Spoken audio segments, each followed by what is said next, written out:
tenemos que ponerle la lupa sobre una serie de movimientos y negociaciones que involucran directamente a Maduro, a los venezolanos detenidos en el extranjero y también a figuras claves del gobierno de Donald Trump. Hablamos en esta oportunidad de las divisiones las aparentes divisiones entre el secretario de Estado Marco Rubio y Richard Grenell, ¿no? El hombre de confianza de Trump para Venezuela, que salieron a flote tras aparentes fracasos de un acuerdo que pudo haber intercambiado a presos políticos por migrantes deportados a El Salvador. A esto se le suma el señalamiento de actores políticos venezolanos hacia senadores y congresistas en Estados Unidos, específicamente aquí en el sur de Florida, como una campaña para deslegitimar a quienes han presionado por años y por supuesto han tenido una línea firme contra Maduro. Pero para eso tenemos que hablar con nuestra compañera Gaby Peroso y sus perspectivas. Gaby, bienvenida, buenos días. Hola Laura, buenos días para ti y para todos.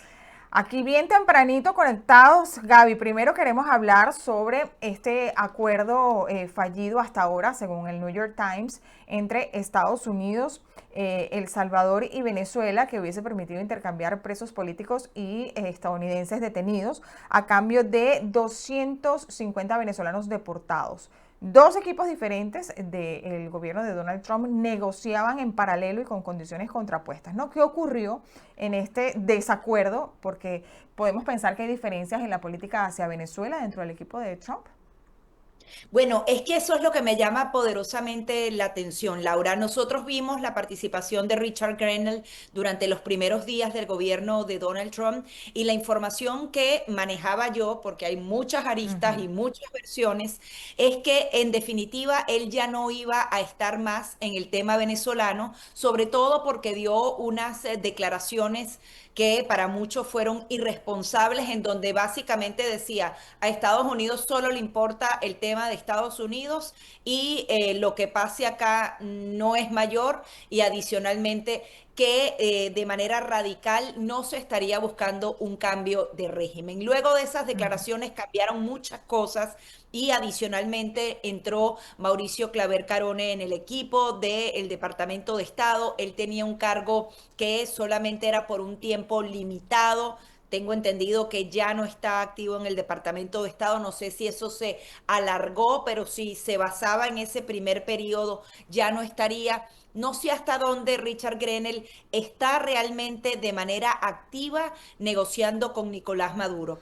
¿Por qué me preocupa? Porque surgen una cantidad de versiones que a veces no necesariamente vienen del lado americano, sino que sabemos que Nicolás Maduro es un experto en eso de también correr bolas, de correr versiones para tratar de favorecerse. Si tú la ves a simple vista, ves algo que es consono con lo que dijo en principio el presidente de El Salvador: yo te doy los presos venezolanos y tú liberas a los presos políticos. Esa en teoría es la línea que sigue Marco Rubio y su equipo en el Departamento de Estado. Y luego entonces colocan este otro actor que no sabemos cómo negocia, vuelve a Venezuela, no lo hace, lo hace a distancia, hablando del tema de las licencias petroleras.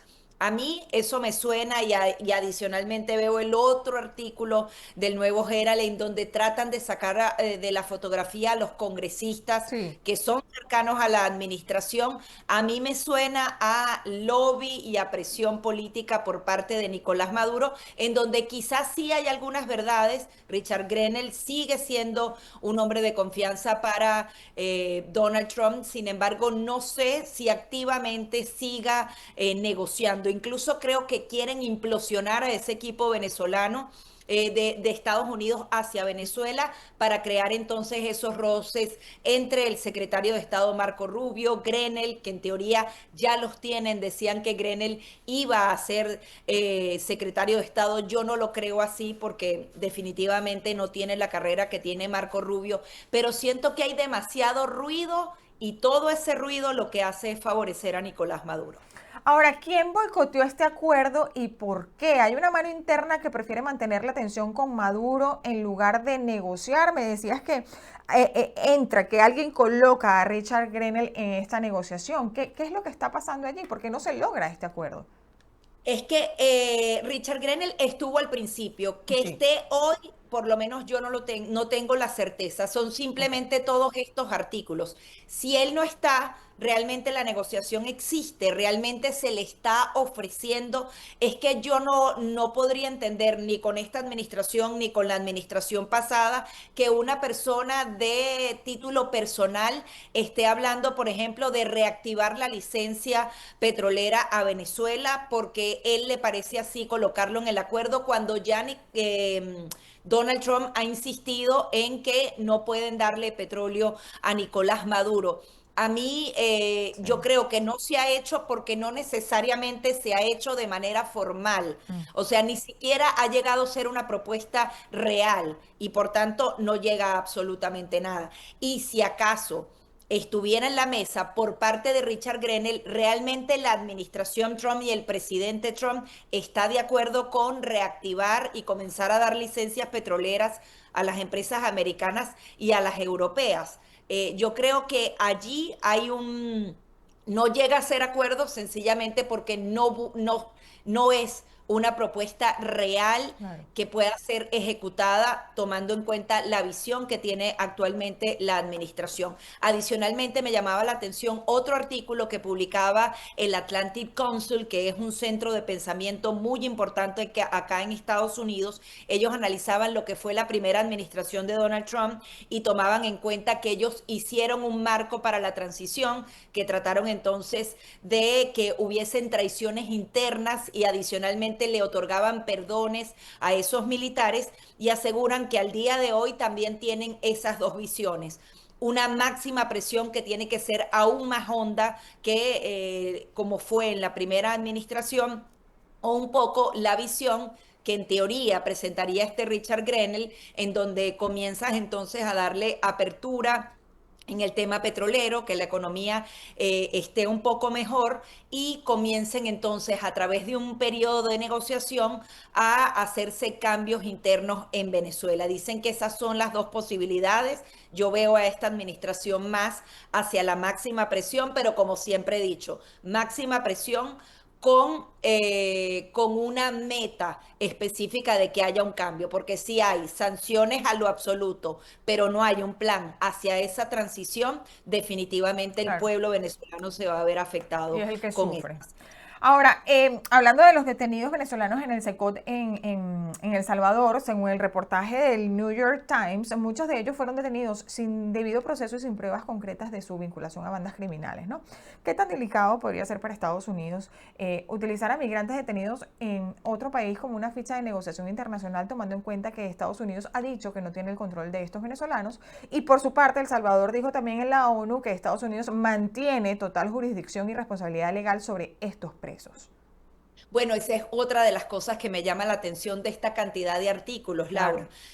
Le consultaron a la vocera del Departamento de Estado y ella negó que hubiesen esas fricciones y que este tipo de negociaciones se esté dando. Hasta tanto un vocero autorizado de Estados Unidos no diga Ujú. que o Richard Grenell está ofreciendo las licencias o Marco Rubio, como lo dice ahí, está ofreciendo a los presos, esto no puede ser tomado como 100% real, porque como tú bien dices, esos presos están bajo la jurisdicción del Salvador. No creo que hayan formado parte de una primera fotografía, incluso esa era una propuesta que hacía el presidente de El Salvador, no la hacía Estados Unidos. Entonces, ojo, que se dé la liberación de esos venezolanos a cambio de los presos. Los presos políticos venezolanos y hablan de hasta 11 americanos, sería una jugada espectacular, porque en definitiva le das la libertad a Claro. 80 personas por lo menos, a cambio de unas personas que estuvieron acá de manera ilegal y que no necesariamente todas son criminales. Entonces, sería una jugada espectacular, pero no sé hasta dónde esas negociaciones, insisto, son reales. A mí me suena a bolas que salen del propio régimen de Nicolás Maduro para tratar entonces de avivar, porque hablan de que los teléfonos están sonando en Miraflores Sí. y los están respondiendo y del otro lado Washington. A mí me suena a novela creada desde allá. Y mientras sea una novela creada desde allá, entonces estamos frente a nada, no hay Sí, no hay negociación. credibilidad, claro. Ahora, no es un secreto para nadie que el régimen venezolano ha pasado el último año deteniendo extranjeros, ¿no? Para usarlos como ficha de negociación. Esto pareciera que se está normalizando como una práctica sin duda que viola pues, todas las normas internacionales y a la que, sin embargo, podríamos decir que Estados Unidos de alguna manera podría estar cediendo ante esto con estas negociaciones que Bueno, mencionabas. siempre han dicho que Estados Unidos no debe negociar con nadie porque entonces eso se presta para que Claro, para que todo el mundo lo nuevamente haga. esto sea una puerta giratoria. Claro. Eso definitivamente. Eso también puede ser. Se está negociando por debajo, nunca lo van a reconocer y tarde o temprano se podría dar esta liberación. Eso también es absolutamente de esa manera. Pero adicionalmente, las propias naciones no han defendido a sus ciudadanos. Creo que España tiene por lo menos a 11 presos Sí, políticos en Venezuela y vemos que España, como es amiguito de Nicolás Maduro, no está defendiendo a sus ciudadanos. Ellos lo van a seguir haciendo mientras se lo permitan, Laura. No han tenido ni la mínima consecuencia. Ellos sencillamente apresan a los extranjeros y no solamente es que los tienen presos en condiciones normales. En algunos estamos hablando de desapariciones forzosas. Los familiares no saben si está en el rodeo o en el SEBIN. Imagínate tú, eso antes era impensable. Sin embargo, como no tienen consecuencias, simplemente son algunos comunicados de prensa y no hay ni siquiera sanciones por meter preso a estos extranjeros, ellos lo van a seguir utilizando como justamente fichas de cambio para claro. poder seguir extorsionando al mundo entero. Sí, justamente estos artículos que comentabas, que leímos, ¿no? En un discurso reciente, según el Miami Herald, Diosdado Cabello cuestionó, y lo conversábamos al principio de esta entrevista, que la política de Estados Unidos hacia Venezuela está marcada por los intereses electorales de sectores radicales aquí en Florida, ¿no? Más allá de quien lo diga, por supuesto, existe un riesgo real, y te pregunto, de que la agenda hacia Venezuela se esté diseñando más como un consumo interno de Estados Unidos que como una estrategia geopolítica efectiva, Gaby.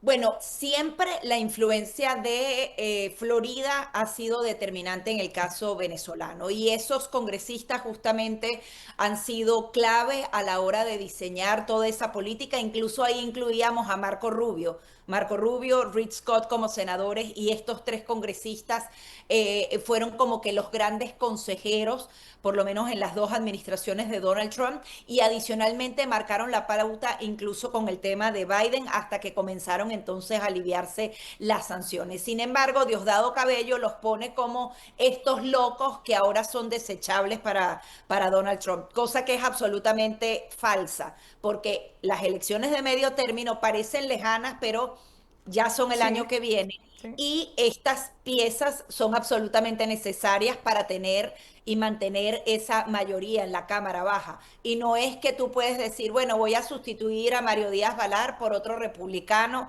o por cualquier persona. No, son personas. Mario Díaz Valar tiene años repitiendo varios periodos. El tema de María Elvira Salazar es un poco más frágil. Ella ha perdido algunas elecciones con los demócratas, ganó esta. En el caso de Carlos Jiménez, podría estar un poquito más estable, pero Donald Trump no se puede dar el lujo de perderlas. Ellos sí marcan una pauta, pero no creo que sean desechables. Ok. En el caso del consenso con Venezuela, es más, el día de hoy se va a presentar un nuevo Sí. proyecto de reforma migratoria por parte de María Elvira Salazar. A María Elvira Salazar la hemos visto muy cerca del presidente Donald Trump en varios actos públicos. Es decir, no creo que sea lo de Diosdado Cabello, lo que sí es que en algún momento la administración podría cambiar de parecer y decir, ya no voy a máxima presión, que es lo que apoyan estos congresistas, voy a hacer otro tipo de estrategia como plantea el Atlantic Council, pero no tendría que ver con ellos como figuras necesarias o desechables para la administración Trump, sino que sería simplemente un consenso que tenga la Casa Blanca y el Departamento de Estado, independientemente de lo que piensen estos legisladores. Y a propósito de eso que mencionas, este martes un grupo de bipartidista de congresistas espera anunciar un proyecto de reforma migratoria. Háblanos un poquito de esto porque sé que tienes información. ¿De qué se trata este proyecto?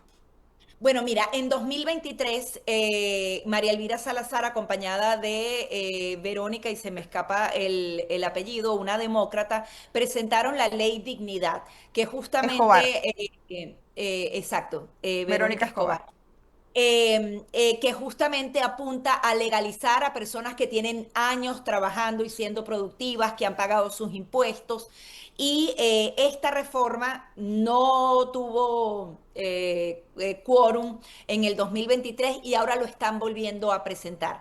No estoy muy segura de que haya suficiente consenso bipartidista. Lo van a hacer esta semana justamente porque se ha venido hablando de una reforma para los trabajadores de hotelería, en el tema de Ujú. agricultura, y podría venir como anillo al dedo, podría ser, mira, ya que tú quieres hacer esto, tienes esta alternativa legislativa que podría alcanzar los votos. ¿Qué sucede aquí? Lo que siempre ha pasado históricamente.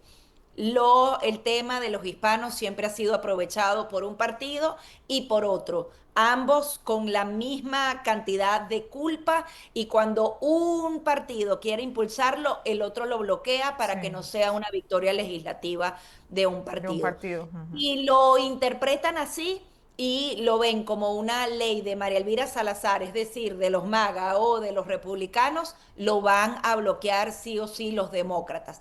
Incluso la propia administración Trump no necesariamente le guste esta reforma. Hemos visto que ella ha colocado casi que en mayúscula, no es una amnistía, es un camino Sí. hacia la legalidad. La palabra que está usando el zar de la frontera de Donald Trump, Miller, que es una de sus manos derechas en la Casa Blanca. No sé hasta dónde esto tenga acogida por parte de la Casa Blanca y por parte de los dos partidos, pero se está presentando. Y adicionalmente no ha tenido la promoción del lado americano que debería tener si acaso va a pasar. Claro. Lo que pasa es que también con estas cosas siempre hay sorpresas y siempre hay que tener la esperanza. Es una ley muy buena que Ujú. daría entonces legalidad a personas que tienen años acá, que incluso habla de las personas que tienen el TPS, que es otro de los temas que estamos esperando los venezolanos, Sí. pero ellos le están haciendo algunos cambios que no han anunciado. Eso va a ocurrir hoy a las 12 del día en las inmediaciones del Capitolio, y sabremos entonces cómo ellos lo han ajustado para que le resuene a los demócratas y le resuene a la Casa Blanca. Pero podría aprobarse en la Cámara de Representantes, pero en el Senado sería Claro. aún más difícil. Entonces hay que esperar y saber entonces si realmente va a llegar a buen puerto esta propuesta, pero bueno, es una propuesta que podría ayudar a millones de hispanos que están acá en Estados Y como Unidos. dices tú, es una esperanza y la esperanza es, bueno, lo último que se La última. pierde, porque definitivamente lo importante aquí es ayudar a todas esas personas que han tenido vida aquí en los Estados Unidos, inmigrantes indocumentados que puedan pues tener un camino de alguna manera a la residencia y a la legalidad aquí en este país. Gaby, muchísimas gracias por haber estado el día de hoy con nosotros como siempre, aclarando nuestras dudas y haciendo por supuesto mucho más digeribles todos estos temas tan densos. Gracias, gracias Laura, a ti y a todos. Gracias a ti.